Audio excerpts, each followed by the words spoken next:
I refused to let my parents move in. Now they say I abandoned them. I'm a 38-year-old man, married for nearly a decade to my incredible wife, 36F.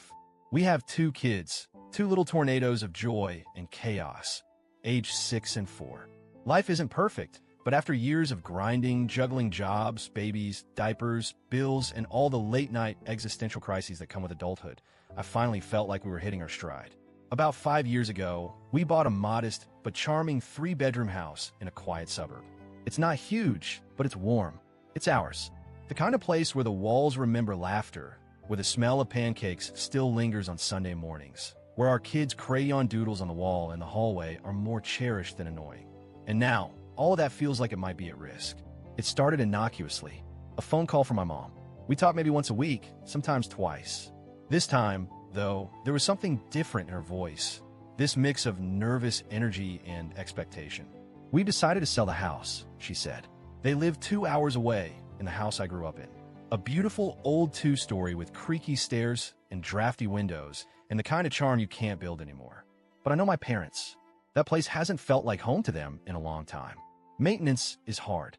Dad's back isn't what it used to be, and Mom never loved gardening the way she pretended to." "That's great," I replied, genuinely trying to sound supportive. "You guys thinking condo? Retirement community?" There was a pause. "Well," she started, "we were actually thinking maybe we could come stay with you for a little while. Just until we figure things out. 6 months, maybe a year. Just to get our bearings." That sentence felt like a gut punch. It's not that I don't love my parents. I do. They gave me a stable childhood. They were supportive in the ways that mattered. But they also come with baggage. And not just metaphorical. My parents are traditional, conservative, opinionated, and, frankly, intense. My mom believes she knows best about everything, especially parenting. When she visits, she critiques everything. How we feed the kids, how much screen time they get, how messy the toy bins are. She even once reorganized our entire pantry while we were at work because she thought it was chaotic. My dad is quieter, but passive-aggressive. He's the kind of guy who'll never yell, but he'll sigh loudly when something annoys him. Like if my kids are being too noisy during dinner, or if my wife doesn't salt things enough. Oh, and speaking of my wife, they don't exactly get along. It's polite on the surface, but cold underneath. My wife, bless her, is patient, loving, thoughtful, and incredibly private. Her home is her sanctuary. Her space is sacred. We're both introverts, and after working and parenting all day, we need quiet. We need control over our environment.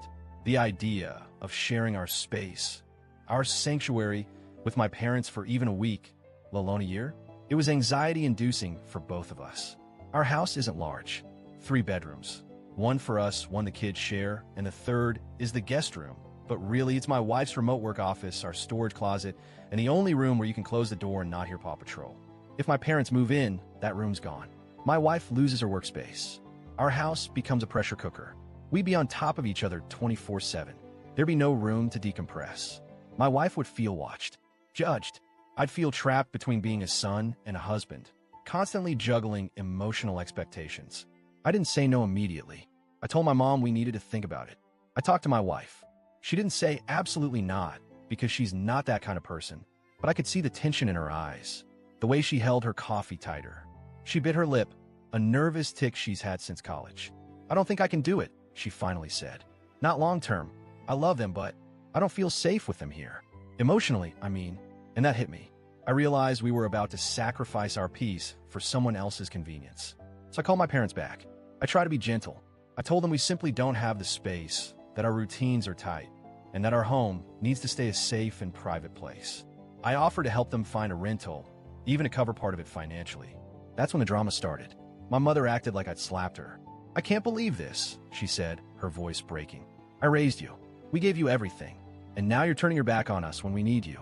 I tried to explain again, but she wasn't listening. "Your father and I aren't asking for much.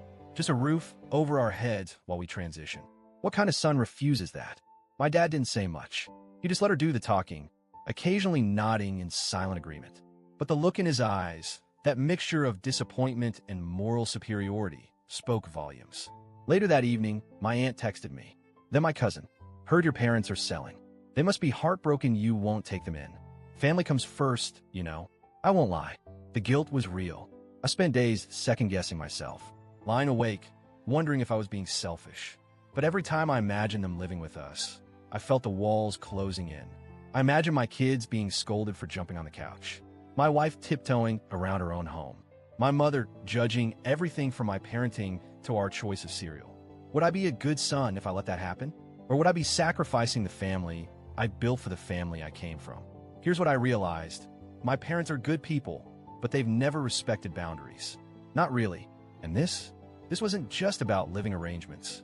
This was a test. A final push to see if I'd bend to their expectations one more time. Saying no wasn't just about space. It was about protecting my marriage, my children's emotional health, and my own peace of mind. It's been 3 weeks. My parents still aren't speaking to me. My mom posts vague things on Facebook about entitled children and forgotten elders.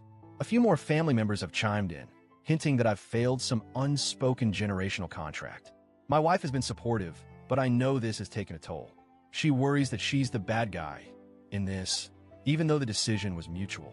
I've started seeing a therapist just to untangle all the emotions, the guilt, the anger, the loss. Because that's what this is, a loss. Not of my parents, but of the image I had of our relationship. The idea that love alone would be enough to bridge differences in boundaries, lifestyles, and expectations. I know what society says, that we're supposed to take care of our elders, that family comes first. But what happens when family puts your mental health at risk? When helping them means hurting your spouse and children. TLDR, my parents asked to move in for 6 to 12 months after selling their home. I know them. It would likely be forever. They don't respect boundaries, don't get along with my wife, and our house is small.